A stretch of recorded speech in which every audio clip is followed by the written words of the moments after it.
তো PhonePe Google পের মাধ্যমে কিন্তু আমরা ট্রানজাকশন করে থাকি। আর এই ফোনপে গুগল পের মাধ্যমে যখন আমরা ট্রানজাকশন করি তখন কিন্তু আমাদের কি হয়, মাঝে মাঝে কি হয়, মানে রং ট্রানজাকশন হয়ে যায়। যখন আমাদের রং ট্রানজাকশন হয় তখন কিন্তু আমরা অনেকটাই মানে ঘাবড়ে যাই। তো এই ক্ষেত্রে আমাদের ঘাবড়ে যাওয়ার কোনো কারণ নাই। তো আমাদের যখন রং ট্রানজাকশন হবে তখন আমরা কি করব, সেই পেমেন্টটাকে আমরা কি করব, মানে রিকভার করতে পারবো, মানে আমরা সেই পেমেন্টটাকে আবার রিফান্ড করে আনতে পারবো। তো সেই পেমেন্ট আমরা কিভাবে রিফান্ড করে আনবো, তো চলুন আমরা স্ক্রিন শেয়ারের মাধ্যমে সেটা জেনে নেব।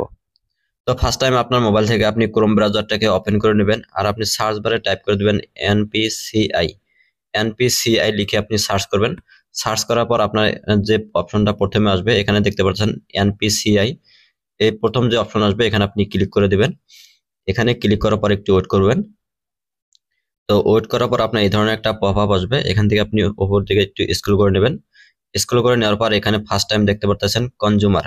এখানে আপনি কি করবেন, এই কনজিউমারের যে প্লাস আইকন রয়েছে এখানে, এই প্লাস আইকনে আপনি ক্লিক করে দেবেন। ক্লিক করার পর এখানে দেখতে পাচ্ছেন ইউপিআই কমপ্লেন। এখানে আপনি ইউপিআই যে কমপ্লেন রয়েছে এখানে আপনি ক্লিক করে দিবেন। এখানে ক্লিক করার পর একটু ওয়েট করবেন। তো তারপরে এই ধরনের একটা পপ আপ আসবে, এখান থেকে আপনি স্ক্রল করে নেবেন তলফালে। স্ক্রল করে নেওয়ার পর এখানে দেখতে পাচ্ছেন ট্রানজাকশন। এখানে দেখছেন ট্রানজাকশন, এই ট্রানজাকশনের যে প্লাস আইকন রয়েছে এই প্লাস আইকনে ক্লিক করে দেবেন। ক্লিক করার পর এখানে দেখতে পাচ্ছেন, এখানে দেখতে পাচ্ছেন নেচার অফ ট্রানজাকশন। এখানে আপনি নেচার অফ ট্রানজাকশনে ক্লিক করবেন। ক্লিক করার পর এখানে দেখতে পাচ্ছেন পার্সন টু পার্সন, তারপরে নিচের একটা অপশন আছে পার্সন টু মার্চেন্ট।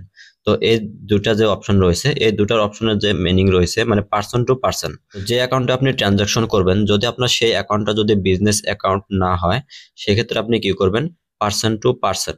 আর যদি আপনার সেই যে অ্যাকাউন্টে আপনি ট্রানজাকশন করবেন যদি আপনার সেই অ্যাকাউন্টটা যদি বিজনেস অ্যাকাউন্ট হয় সেই ক্ষেত্রে আপনি কি করবেন, পার্সন টু মার্চেন্ট এই অপশনটি চুজ করবেন। তো আমরা যেহেতু নর্মালি ট্রানজাকশন করে থাকি তো সেক্ষেত্রে আমরা কি করব, পার্সন টু পার্সন চুজ করে নেব। তো তারপরে নিচের দিকে আসবেন, তারপর এখানে দেখতে পাচ্ছেন ইস্যু যে একটা অপশন রয়েছে এই ইস্যু টাইপে আপনি ক্লিক করবেন। তো ইস্যু টাইপে ক্লিক করার পর এখানে কিন্তু অনেকগুলো এখানে অপশন রয়েছে, মানে ইস্যু অপশন কিন্তু এখানে অনেকগুলো রয়েছে। তার মধ্যে থেকে এখানে যে 3 নম্বর অপশনটি রয়েছে এখানে দেখতে পাচ্ছেন incorrectly transfer to an other account, এই অপশনটি আপনাকে চুজ করতে হবে। এই অপশনটি আপনি চুজ করে নেবেন। চুজ করে নেওয়ার পর এখানে দেখতে পাচ্ছেন কমেন্টস। এখানে আপনি কমেন্টসে যে কোনো একটা কিছু লিখে দিবেন, মানে আপনি এটাও লিখতে পারেন যে ইনকারেক্ট ট্রানজাকশন, এটাও আপনি লিখতে পারেন। তো লেখার পর আপনি নিচের দিকে আসবেন, এখানে দেখতে পাচ্ছেন ট্রানজাকশন আইডি। তো আপনি যখন ট্রানজাকশন করেছেন ট্রানজাকশন করার সময় যে আপনার যে ট্রানজাকশন আইডি রয়েছে সেই আইডিটা কিন্তু আপনাকে এখানে দিতে হবে। তো আমি আপনাদের সুবিধার্থে আমার যে ফোনপে রয়েছে সেই ফোনপের একটা আমি স্ক্রিনশট রেখেছি, তো এখানে দেখতে পাচ্ছেন।